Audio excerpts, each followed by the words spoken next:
Amigas, meus amigos, muito boa noite. Boa noite. Que as bênçãos do nosso amado Mestre Jesus possam ser por nós recebidas, porque elas são incessantes. Na noite de hoje, nós temos a oportunidade de refletir um pouco sobre uma questão que tem tocado muitas vidas, tem incomodado muito, porque infelizmente nós vivemos no país mais ansioso do mundo. Olha que dado importante, hein? Hoje a gente fala sobre ansiedade. E por isso é tão importante que a gente reflita, né? Por que o Brasil é o país mais ansioso do planeta? Que existe uma média, segundo a Organização Mundial de Saúde, de que cerca de 33% da população sofra com ansiedade, enquanto que no Brasil essa porcentagem sobe para 40% da população.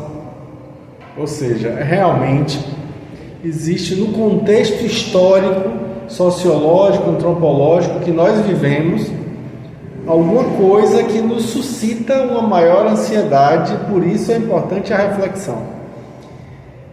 E quando a gente pensa em termos de ansiedade, é interessante que a gente se debruce sobre o conceito de ansiedade para que a gente compreenda exatamente do que a gente está falando. Porque a ansiedade, gente, é uma emoção. Como emoção, é uma emoção perfeitamente normal, não tem nada de errado sentir ansiedade. Ansiedade é, conforme dizem os estudiosos da psicopatologia, um tipo de medo. É o medo de um objeto ausente. Enquanto eu posso sentir medo, por exemplo, de um cachorro que está ali ou que está na minha cabeça como uma possibilidade, a ansiedade é o medo de algo que não está presente ali, mas que é uma possibilidade. Por exemplo, eu tenho medo de não conseguir passar na prova que eu vou fazer amanhã. Ou eu tenho medo de passar na prova e não me sentir satisfeito com o que eu vou encontrar lá adiante. Eu tenho medo de que aconteça algo ou que não aconteça esse mesmo algo. Então é um tipo de medo, mas de uma possibilidade, de algo ausente. Não é um medo de um objeto real. Medo de altura, chegar aqui tem altura. Eu tenho medo da altura. Tudo bem, é uma situação real. Existe ali realmente altura.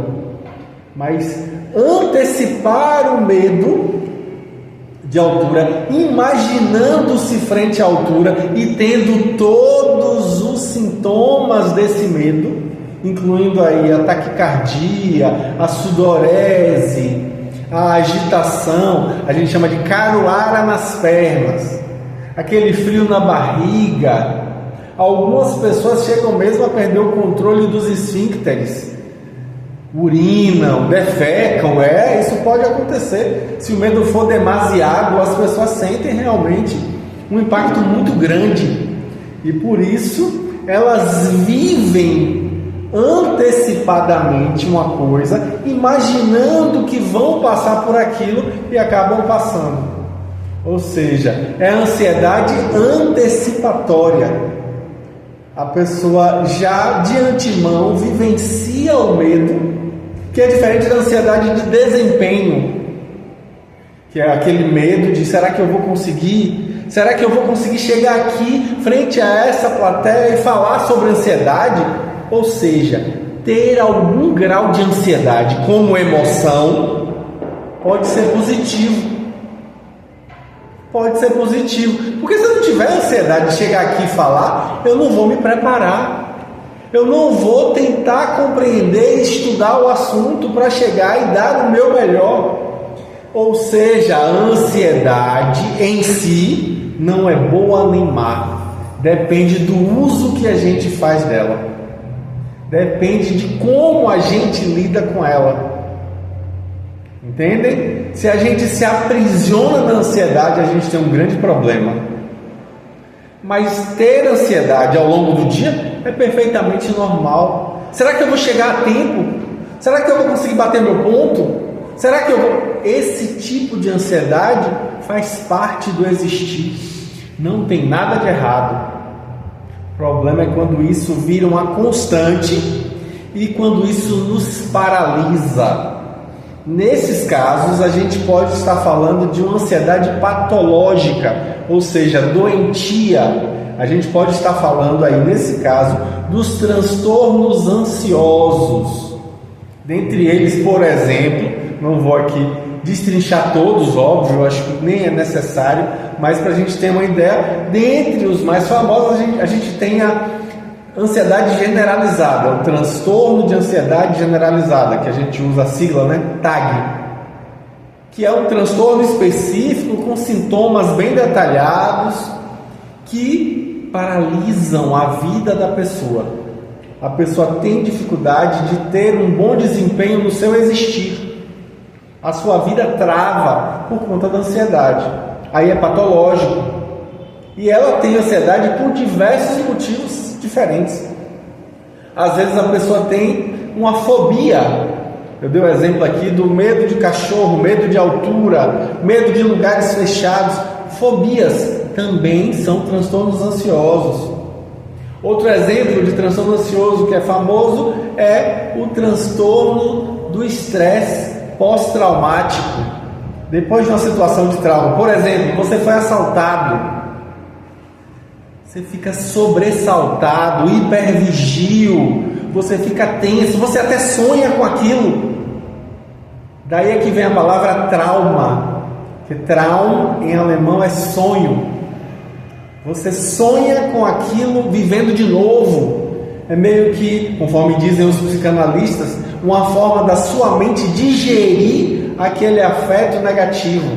Você revive aquilo no sonho para poder aos poucos ir acomodando aquela vivência na sua história sem que aquilo gere mais tanto sofrimento quanto foi da primeira vez. Então, é um tipo de transtorno ansioso. Transtorno de pânico, eu tenho visto muito isso no consultório. As pessoas muitas vezes vêm com crises, chamam crise de ansiedade paroxística, que é o que? Essas crises, desespero, de angústia, é um desespero terrível e a pessoa sente que está para morrer. Inclusive é curioso perceber que a maior parte das vezes quem identifica o transtorno de pânico são os cardiologistas, porque a pessoa procura um cardiologista achando que vai morrer do coração. Aí o cardiologista faz os exames e diz que a pessoa não tem nada, aí manda para o especialista em nada, que é o psicólogo. Na verdade não é que a pessoa não tem nada, ela não tem nada no coração, mas ela tem problemas e precisa lidar com esses problemas. E aí no caso do transtorno do pânico, a gente tem uma possibilidade vasta de fatores que vão influenciar ou determinar o surgimento dessas crises. E às vezes a pessoa tem uma crise tão severa que ela tem medo do contexto onde surgiu a primeira crise. Ou seja, ela tem medo de sentir medo. Se ela teve a primeira crise no ônibus, ela nunca mais entrar no ônibus na vida dela, porque ela acha que vai voltar a ter outra crise no ônibus, quando na verdade, muito provavelmente isso não aconteça. E aí é curioso a gente ver que também acontece algumas pessoas relatarem que o medo do pânico que elas sentem não é de morrer, é medo de enlouquecer. Esse é um caso mais raro, tá? O mais comum realmente é o relato do medo de morrer. É um tipo de transtorno ansioso, do espectro da ansiedade, como se tem dito hoje em dia na psicopatologia. Então, existem diversos fatores que vão influenciar nisso, fatores orgânicos. Por exemplo, se a pessoa tem um problema hormonal, um problema na tireoide, ou um problema com o nível de testosterona, isso pode influenciar, gerar mais ansiedade, gerar mais irritabilidade, gerar mais desconforto, inquietação, pode. Então é preciso a gente investigar se aquilo tem algo de orgânico, porque às vezes a situação é orgânica precisa resolver o orgânico para que a gente resolva outra questão. Eu me lembro de uma situação interessante que aconteceu lá no consultório, de uma paciente chegar se queixando de transtorno de pânico, que começou a tomar o remédio para transtorno de pânico, porque o médico passou, e aí ela relatou que a primeira crise que ela teve foi numa viagem de navio que ela fez. Aí eu achei aquilo curioso, a gente foi fazendo, fiz a anamnese, perguntei um monte de coisa da vida dela, e percebi que ela não tinha um traço que eu vejo muito constante nos panicosos, ou seja, nas pessoas com transtorno de pânico. Geralmente, não quer dizer que todo mundo seja assim, mas é muito comum que seja, o panicoso é uma pessoa controladora. Aliás, uma frase que eu falo muito para meus alunos, quando eu vou dar supervisão clínica, eu digo assim: só se descontrola quem controla. Quando a gente abdica do controle, não tem o que descontrolar, então a pessoa consegue fluir a vida e viver em paz. Quando a pessoa consegue estar inteira, não tem o que descontrolar. Não é isso que tem feito inúmeras técnicas de mindfulness, que são as técnicas de atenção plena, de estar aqui agora, concentrados, inteiros, sem fragmentações. São essas técnicas, elas têm trazido isso, a necessidade de estar inteiro. Pois bem, ela não tinha esse traço, ela não tinha essa característica de ser controladora. Às vezes a pessoa nem é controladora com os outros, é consigo. Ela não tinha isso, ela tinha uma leveza, uma coisa. Eu achei estranho, mas continuei investigando. Eis que eu fiz a pergunta que me veio na hora de maneira bem intuitiva: você teve enjoo durante a viagem de navio? Ah, tive sim. Me desculpe perguntar, mas você tomou que remédio? Ela falou o nome do remédio que ela tomou. Aí me veio à cabeça: o remédio que você tomou causa efeito extrapiramidal, ou seja, acatesia, que é uma reação muito comum para remédios de enjoo. Tem um remédio específico, eu não vou falar o nome obviamente, para poder não implicar negativamente na situação, mas tem um remédiozinho de enjoo que gera em algumas pessoas, de certo modo é até comum, não é nem tão incomum assim, mas gera em algumas pessoas essa acatesia, esse efeito extrapiramidal, que a pessoa fica inquieta. Eu mesmo, se eu tomar esse remédio, sai de baixo. Eu lembro uma vez que eu passei mal, fiquei mal, tive um problema intestinal, fui internado. E aí chegando lá, colocaram esse remédio na veia, e eu tive o efeito extrapiramidal. Eu, moça, pelo amor de Deus, tira essa agulha daqui, eu vou arrancar, viu? Eu vou arrancar. Eu fiquei agoniado, angustiado por conta do remédio. Era uma questão orgânica o tempo todo. Ou seja, ela não era panicosa, ela tinha tomado aquela medicação que gerava aquela reação ansiogênica, e com isso... ela não, mas será que é isso? Mas será? Mas faça um teste, vamos ver aí um dia que você tenha disponível.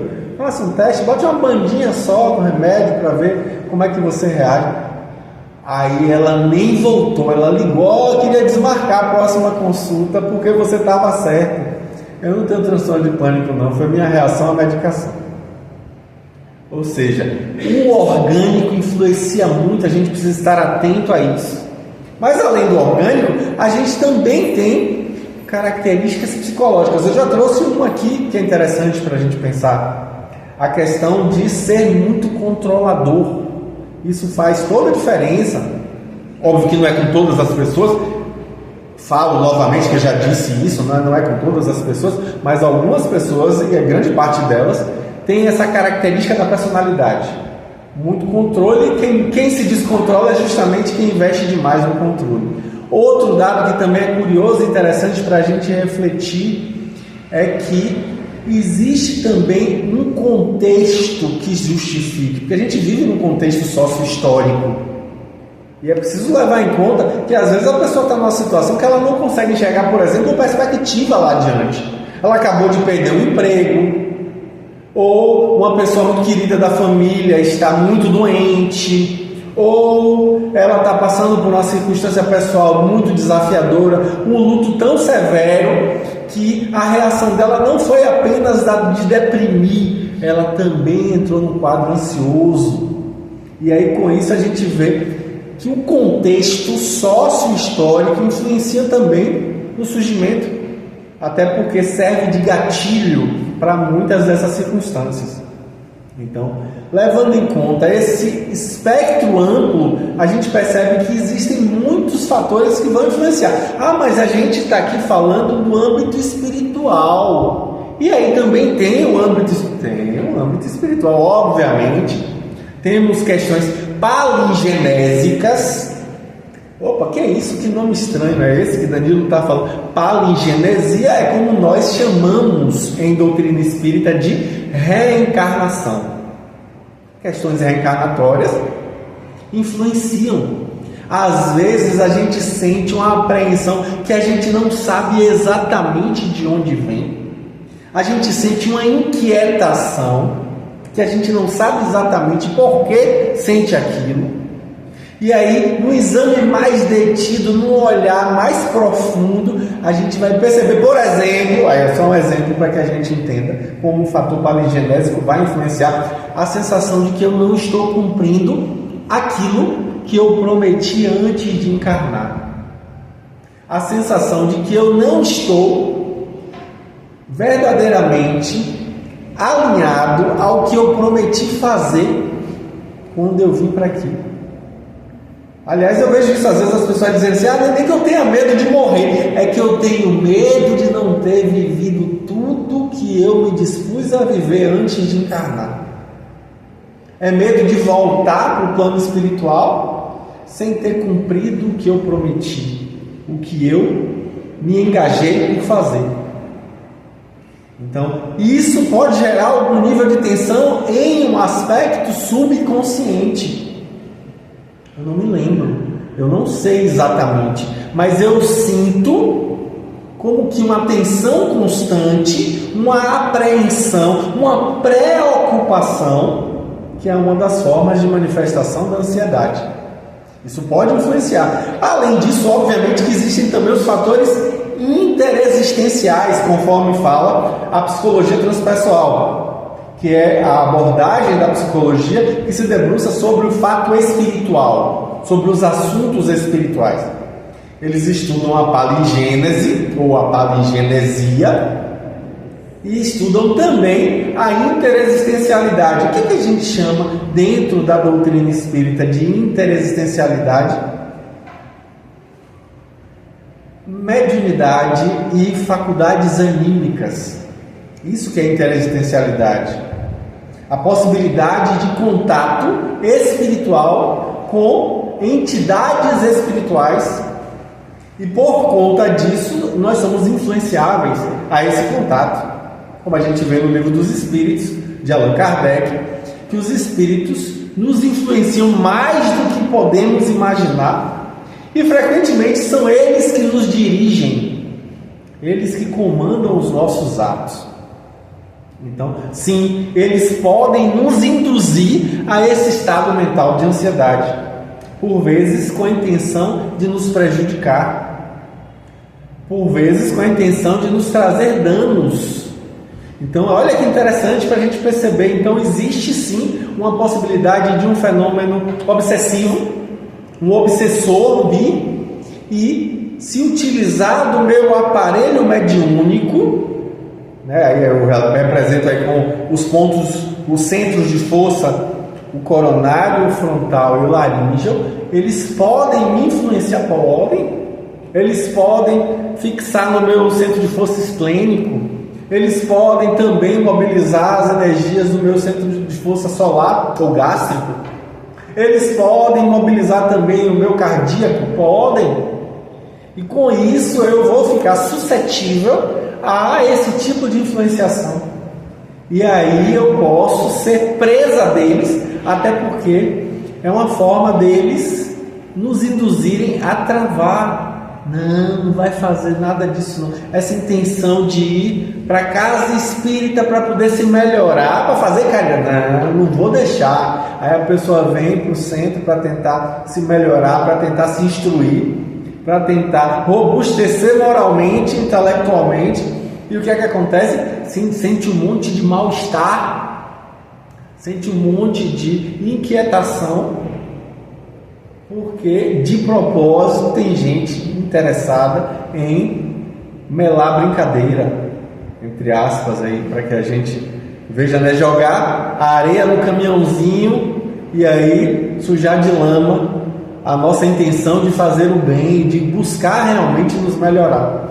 Então, por isso a gente precisa estar muito atento para perceber que sim, a questão da ansiedade nos toca e nos trava. Eu gosto de lembrar a parábola do semeador, está lá no Evangelho de Mateus, no capítulo 13. Desde o comecinho ele já começa falando que Jesus conta essa parábola, que é uma parábola famosa, conhecida, a gente lembra dela, né? Que é uma parábola que nos coloca na posição de terra, porque ele diz que o semeador saiu a semear e as primeiras sementes que caíam pelo chão foram comidas pelas aves. As seguintes caíram no solo pedregoso e por mais que crescesse ali, germinasse ali um pouquinho daquela raiz, o solo era raso, não tinha profundidade e aí elas acabaram secando no sol.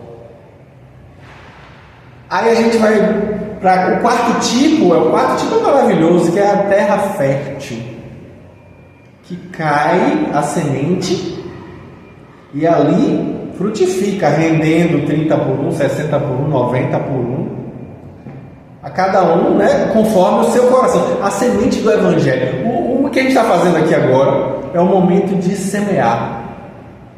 Não só pelo palestrante estar falando sobre um assunto que vai nos trazer uma reflexão. Não! Tem aqui, por exemplo, mentores espirituais nos auxiliando. São semeadores.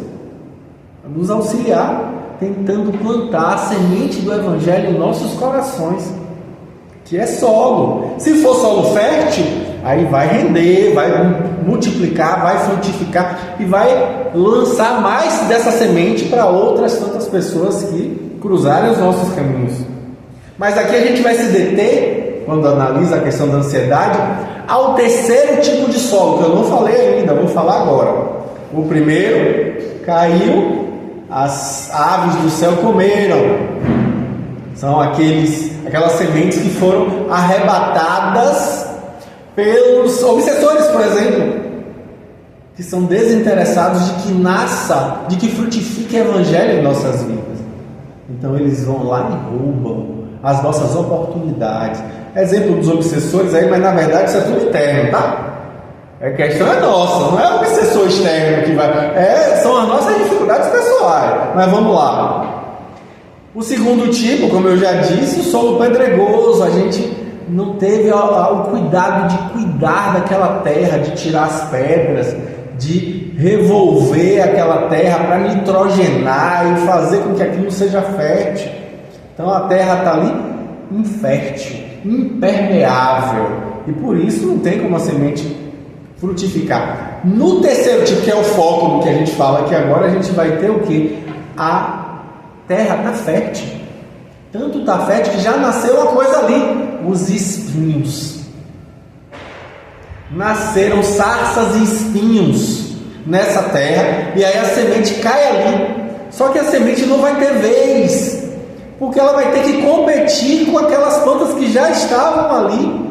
Elas vão perder com relação a ter sombra em vez de sol, que elas precisam do sol. Vão perder os recursos que a terra dá, porque vão ter que competir com ela. Não, então o que é que Jesus, falando mais adiante, lá no versículo 18, nesse mesmo capítulo de Mateus, capítulo 13, ele começa a explicar o que é a parábola do bom semeador. Ele vai explicando, e aí ele fala dessas sarças e espinhos como sendo as ansiedades do século, ou seja, as preocupações com o dia a dia, as preocupações da vida material. Então, elas nos tiram do coração a fertilidade necessária para que nasça a semente do Evangelho. A gente tira o foco do que realmente interessa e acaba desperdiçando tempo com o desnecessário. Olha que interessante para a gente refletir. Essas ansiedades nos tiram do prumo. A palavra grega ansiedade é merina, que deriva do verbo merinao, que significa preocupar-se, ficar ansioso, significa isso. Que por sua vez deriva de um verbo merizo, que significa fragmentar, quebrar, dividir, cindir. Olha que importante essa fala. Ou seja, estar ansioso é não estar inteiro, é estar fragmentado, quebrado, cindido, dividido. É quando eu estou, em vez de me preocupar com o que realmente interessa, eu estou me preocupando com coisas que não interessam, que não vão me trazer fortalecimento, que não vão edificar, como diz o apóstolo Paulo. Então, com isso, a gente alarga o horizonte para perceber como é importante que a gente esteja atento para o que a gente está fazendo aqui. Para que a gente está aqui? Eu não estou falando aqui dessa casa espírita, esse momento, ou quem vai assistir depois lá no YouTube. Eu estou falando, para quem não sabe, isso aqui vai ser postado no canal Reflexões Kardecianas. Canal novo, tá? Canal que tem pouquinha gente. Sigam, por favor, nos sigam, nos estimulem para que a gente possa passar adiante essas informações. Reflexões Kardecianas. Tá também no Instagram, tá? Então, depois as pessoas vão ver, e vocês também estão aqui. Eu não estou falando de o que a gente está fazendo aqui nesse momento que está ouvindo Danilo falar. Não, eu estou falando aqui encarnado na Terra. O que a gente está fazendo aqui? Com as nossas vidas, com as oportunidades que nós temos, com o nosso existir, com o tempo que nos é legado como um recurso que a gente precisa usar bem, como um recurso extremamente valioso. E às vezes a gente se debruça sobre temas fúteis. A gente investe muito tempo em bobagem. A gente desperdiça muito tempo com coisas inúteis que não vão edificar em nada nas nossas vidas. É preciso que a gente se pergunte: poxa, isso que eu invisto tanto tempo de minha vida, redes sociais, tem coisa boa na rede social. Tem coisa boa, vamos apoiar, vamos buscar, vamos lutar por isso, vamos inclusive se alimentar e se nutrir com isso, óbvio.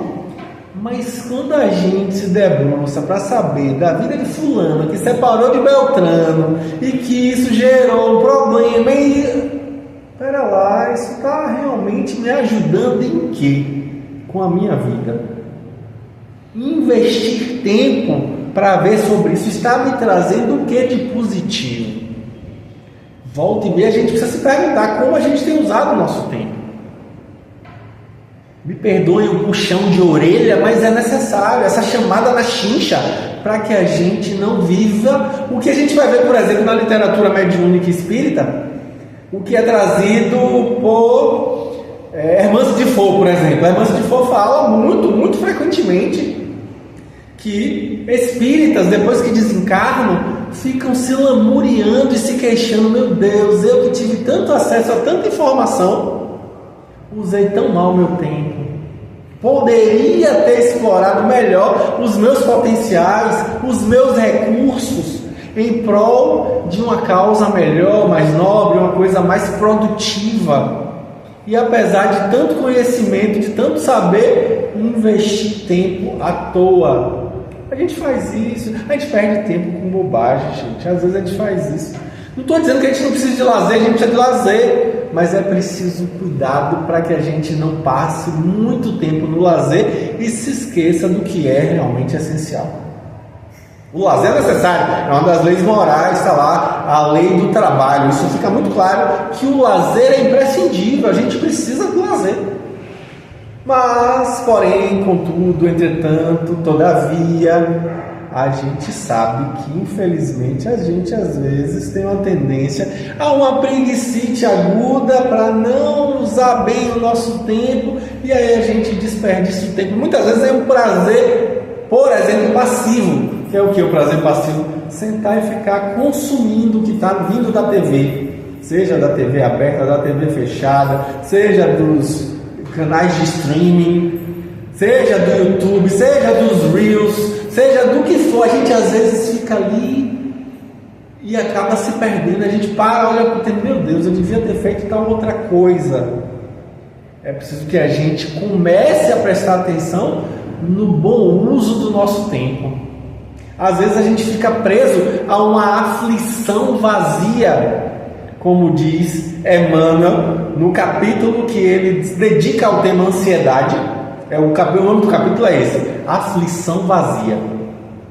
Um capítulo do livro Encontro Marcado. Ele traz ali justamente a ansiedade como essa aflição vazia que nos rouba a possibilidade de sermos produtivos.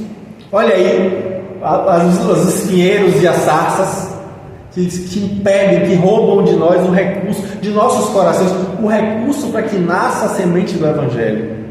Olha como isso é importante. Aí eu trago uma fala do apóstolo Paulo na sua carta aos Filipenses, no capítulo 4, versículos 6 e 7. Olha que fala interessante, ele diz assim: não vos inquieteis por coisa alguma, antes vossas petições sejam em tudo conhecidas diante de Deus pela oração e a súplica com ação de graças. E a paz de Deus, que excede todo entendimento, guardará vossos corações e vossos pensamentos em Cristo Jesus. Olha essa fala dele. A gente se inquieta muito frequentemente com as coisas do nosso dia a dia. Eu vejo às vezes algumas pessoas falando de maneira equivocada, eu considero equivocada, que a ansiedade é falta de Deus. É muito equívoco você falar isso, não é isso. É preciso que a gente tome muito cuidado com essas falas, inclusive porque isso gera um estigma, ou seja, é um preconceito. Há um preconceito nessa fala. Às vezes a pessoa tem fé em Deus, agora por vezes essa fé não é tão raciocinada, às vezes essa fé não é tão embasada, porque justamente não é raciocinada, mas ela tem muita fé e ainda assim vivencia a ansiedade. Às vezes a pessoa tem dificuldade com relação ao futuro. A gente que tem o olhar que a doutrina espírita traz, olha que interessante para a gente refletir. A gente sabe que no futuro seremos melhores. A doutrina espírita fala isso o tempo inteiro.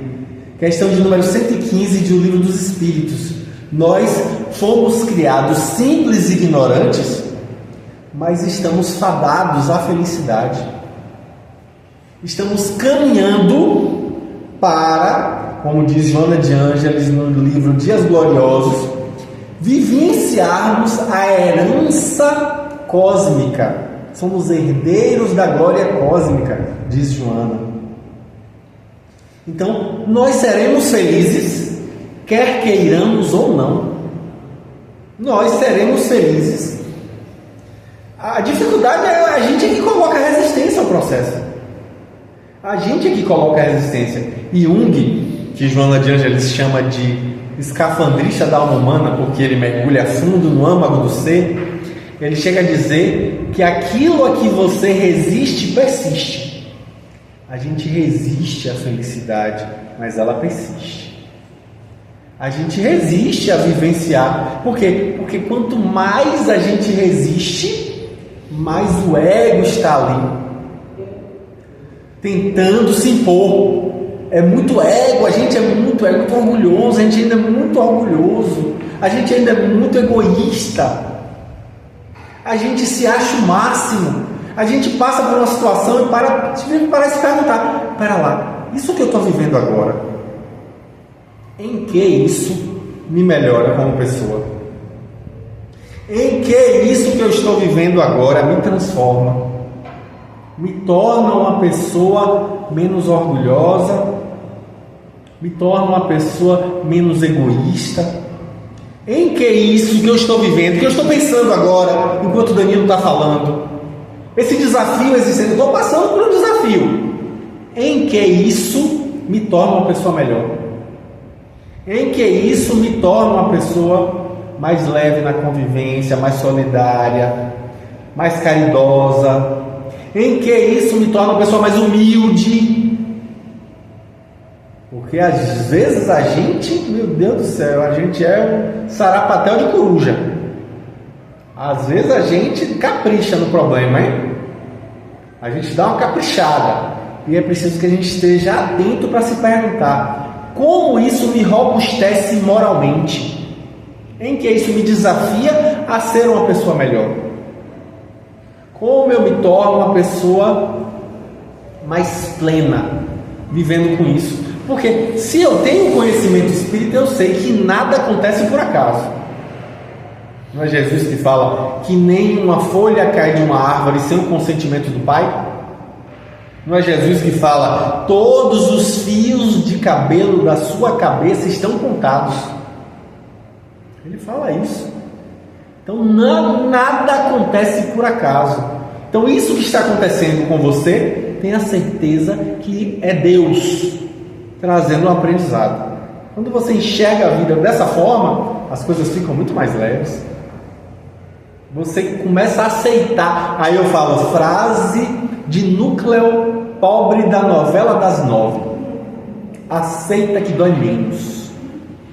Óbvio, tem coisa que não dá pra gente aceitar. Inclusive, a gente vive na vida aquelas circunstâncias para poder se mobilizar e sair de onde está, sair da zona de conforto. Isso é importante também.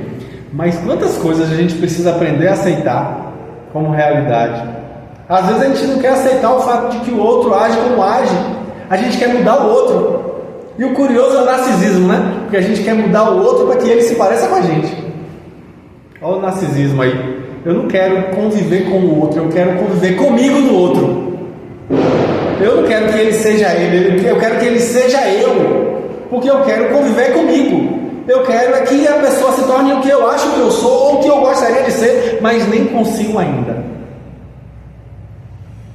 Eita, bateu, doeu, leva para casa que é seu, porque eu ouvi aí uns suspiros. Nessa fala aí, o pessoal deu uma sacudida na cabeça e uma suspirada. Olha que interessante para a gente refletir. Às vezes a gente quer moldar o outro, quando na verdade a gente está sendo convidado a aceitar que o outro é o que é. Se ele quiser mudar, ele vai mudar. Mas a mudança acontece de dentro para fora, não é de fora para dentro. A mudança não é imposta. E a gente precisa tomar muito cuidado com isso, que às vezes a gente vem com um roteirinho pré-fabricado de que a gente sabe que é melhor para o outro do que ele próprio. E a gente vai dar com a cara no muro, porque não funciona assim. Como diz Roberto Crema, parafraseando Paulo Freire: ninguém muda ninguém, mas ninguém muda sozinho. Mudamos na relação. Nos transformamos no contato mútuo. É dessa forma que a gente se transforma. Ou seja, Albert Schweitzer, prêmio Nobel, trouxe uma contribuição ímpar para a humanidade, mas uma das frases dele que me toca mais é essa, que ele diz assim, a melhor forma de mudar o outro, a gente não muda o outro, a melhor forma de mudar o outro não é o exemplo. Ele diz assim: a melhor forma de mudar o outro não é o exemplo, de tocar o outro não é pelo exemplo, é a única forma. Não é a melhor, é a única forma. É através do nosso exemplo pessoal. Porque, como diz o lema do Colégio da Polícia Militar, lá na Baixa do Bonfim, está lá escrito na parede até hoje, a palavra convence, mas o exemplo arrasta. É o exemplo. É o exemplo. Então a gente muitas vezes se inquieta com o outro em vez de aceitá-lo como ele é. E de viver se transformando, porque o que a gente não pode mudar serve para nos mudar. Opa, bateu, doeu, leve para casa que é seu. O que a gente não consegue mudar serve para nos mudar, serve para nos mobilizar. É por isso que eu falei a necessidade de que a gente esteja atento para se perguntar: em que essa situação me desafia? Como eu posso me tornar uma pessoa melhor com isso? Esse olhar, com certeza, me robustece e me faz perceber que eu sou um aprendiz. O olhar de aprendiz faz toda a diferença. Eu vou olhar essa situação que eu estou vivendo como aprendizado, como crescimento. Eu vou perceber que eu tenho escolha do que fazer com isso. Ah, mas eu não escolhi viver isso. Não, você não escolheu. Pode até ser que escolheu, né? Antes de encarnar. Pode até ser que tenha escolhido. Porque se não escolheu é porque foi a reencarnação compulsória. Problemão maior aí, porque você é carne de pescoço. É pessoa difícil de conviver. Reencarnação compulsória é que a pessoa não quer vir de jeito nenhum, é forçada a vir. É terrível, né? Porque são as pessoas mais difíceis. Pois bem, se foi assim, pior. Mas se você pediu para viver isso, ou se você não pediu, você está vivendo, você precisa se perguntar como agir diante disso. Eu não escolhi que minha mãe falecesse, mas eu escolho como me comportar com isso. Eu escolho como lidar com isso, o que fazer a partir disso. Então, em última instância, eu tenho escolhas. Eu posso fazer escolhas. Então, essa é uma caminhada importante. Lá na Epístola de Pedro, no capítulo 5, versículo 7, a primeira Epístola de Pedro, Pedro, que inclusive é um grande exemplo de transformação, né? Pedro que ganhou esse apelido, o nome dele era Simão. Jesus dá o apelido dele de Pedro por dois motivos. Primeiro, porque ele era uma pedra de teimosia, uma cabeça de pedra. Era uma pessoa teimosa, difícil. E segundo, porque Jesus tinha a intenção de colocar sobre ele a pedra da sua comunidade, da sua eclésia, que em grego é comunidade, mas a gente traduz como igreja, né? É comunidade, a pedra da sua comunidade, a pedra da sua doutrina, na figura de Pedro. Ele seria esse patriarca. E aí, Pedro é um grande exemplo. A gente vê isso no livro Paulo e Estevão, porque Pedro era irascível, era uma pessoa que respondia. Jesus dizia assim: para onde eu vou, você não vai. Eu vou onde o Senhor for, Senhor. Aí Jesus diz: Pedro, em verdade eu te digo que hoje ainda você vai me negar 3 vezes antes do galo cantar. Não, Senhor, eu. Aí ele fica angustiado com aquilo, ansioso, e acontece exatamente. E Lucas descreve a cena de uma maneira ímpar, né? Pedro corre para um lado, aí vem a pessoa: você não é um deles? Você estava andando com Jesus? Estava lá no pátio da casa do sumo sacerdote, Jesus lá numa cela, olhando a todos, depois de ter apanhado muito, coitado.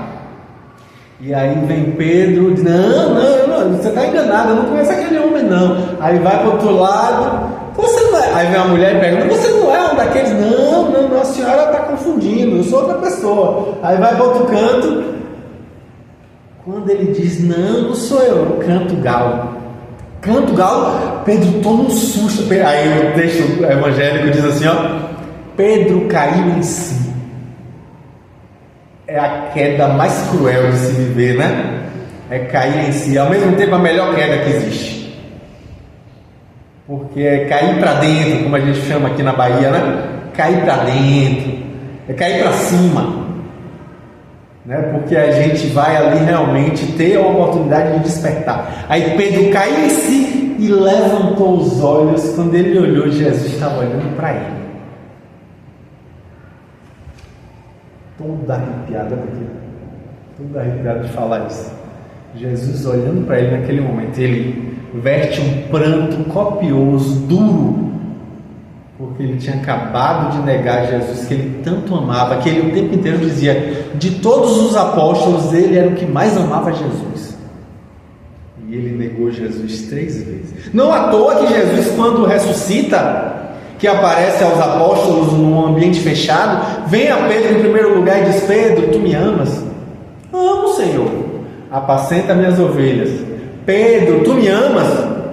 Senhor, você não está entendendo. Eu falei: eu te amo. Apacenta minhas ovelhas. Pedro, tu me amas?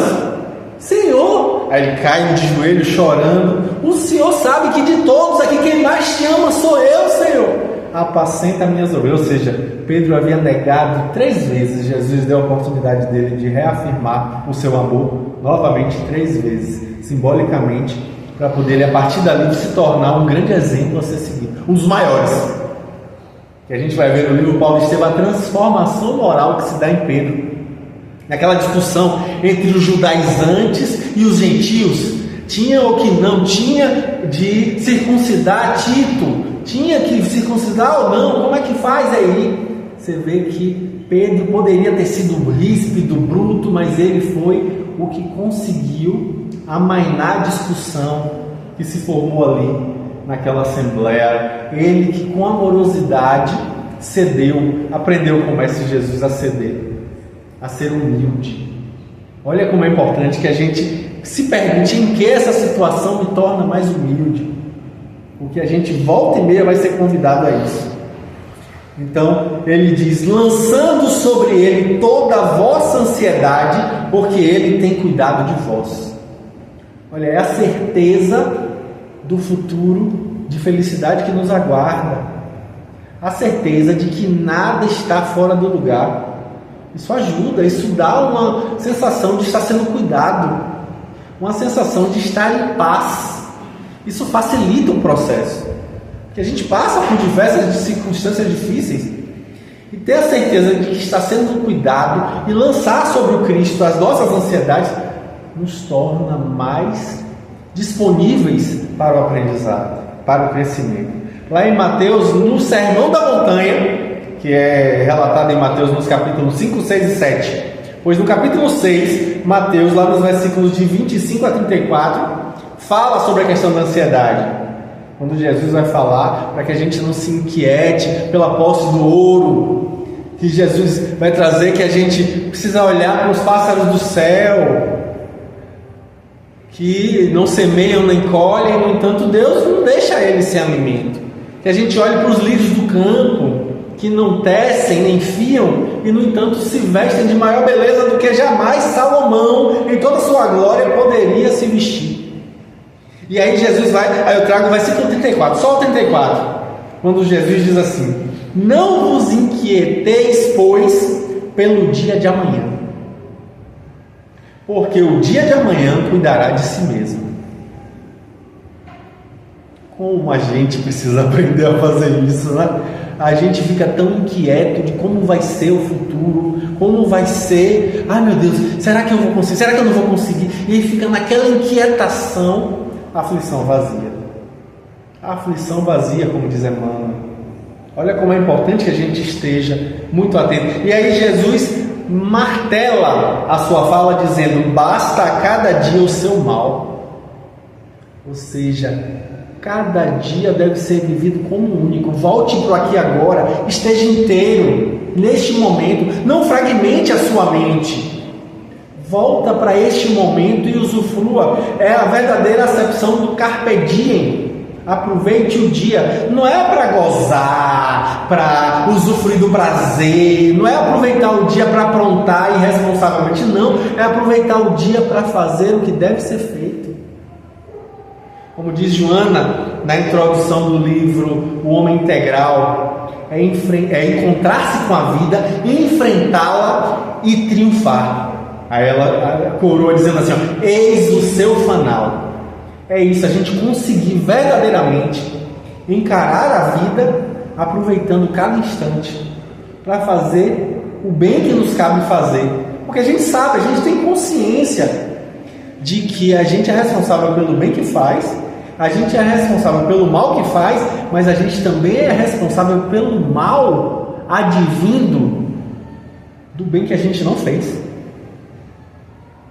A gente é responsável pelas consequências negativas das nossas omissões e negligências. A gente também tem responsabilidade sobre isso.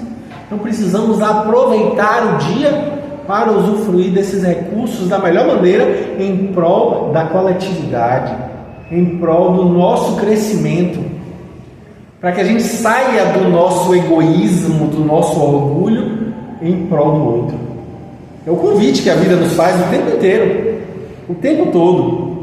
Aí eu trago essa fala de Jesus, que é interessante, né? No capítulo 6 de Mateus, quando ele diz justamente que a gente não se inquiete pelo dia de amanhã, porque dentro da Gestalt terapia, que é uma abordagem terapêutica interessante, que eu tenho a oportunidade de, inclusive na minha história, ensinar isso nos cursos de graduação que eu fui professor, E aí, Frederick Perls, o famoso Fritz Perls, é o criador da Gestalt terapia. E ele falava da ansiedade dizendo que a ansiedade é a incapacidade do indivíduo de lidar com a lacuna que existe entre o agora e o depois.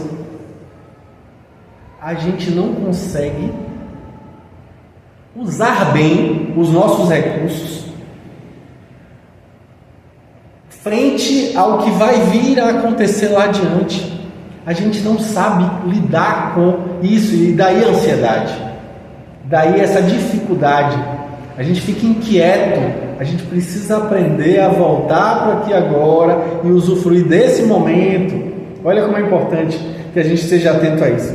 Aí Jesus novamente no capítulo 12 do Evangelho de Lucas, versículos 25 e 26, diz assim: quem de vocês, por mais que se preocupe, pode acrescentar uma hora que seja a sua vida? Quem é da gente que, por mais preocupação que tenha, vai aumentar a nossa vida em uma hora? Aí ele vai e faz outra pergunta, ele diz assim, ó, visto que vocês não podem sequer fazer uma coisa tão pequena, por que se preocupar com o restante? Por que a gente se preocupa tanto com tantas coisas que inclusive não estão dentro do âmbito da nossa ação? Não são coisas que são passíveis de serem resolvidas por nós.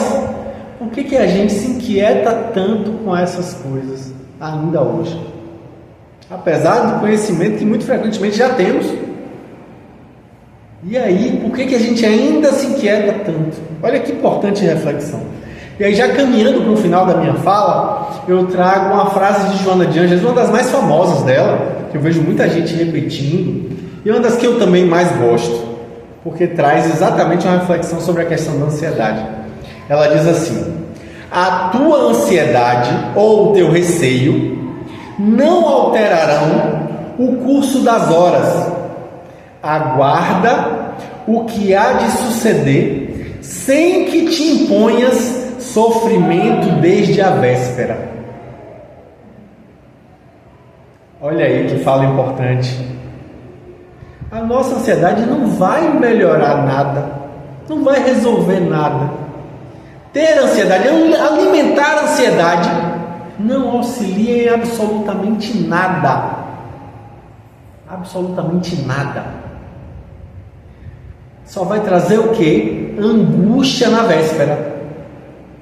Vai trazer sofrimento de véspera. Olha como é importante que a gente vá lentamente construindo uma confiança no futuro, em nossas possibilidades, em nossas potencialidades, na vida, em Deus.